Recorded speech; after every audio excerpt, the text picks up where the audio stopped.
Street art sa akin parang yun ang punk movement ng fine arts para sa akin. Sa country natin, na-intimidate yung taong pumunta sa gallery. Pero ito, sakay ka lang ng jeep, sakay ka ng MRT, kita mo siya agad. Well, basically ngayon, full-time painter ako. Basically yung themes ng mga art subjects na ginagawa ko for my paintings is malakas yung influence na kinukuha niya from street art, from graffiti, tsaka from pop culture.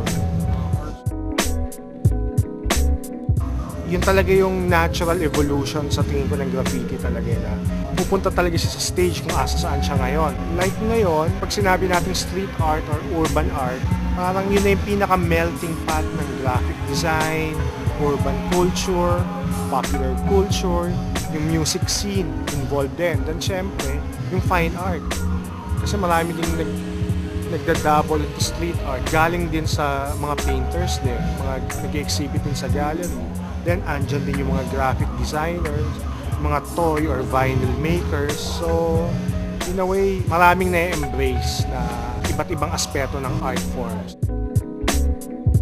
I always believe na dapat maniniwala ka doon sa ginagawa mo regardless kung ano may sinasabi ng masses. Kasi kung laging sila yung pakikinggan mo, wala ang mangyayari sa'yo.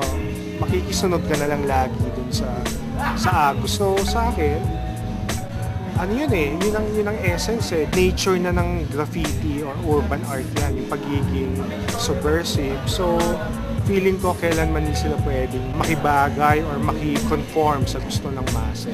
The same way na hindi natin pwedeng sabihin sa metal or sa punk music na mag-mellow daw naman yung tunog nyo. Tanggalin nyo yung distortion, di ba?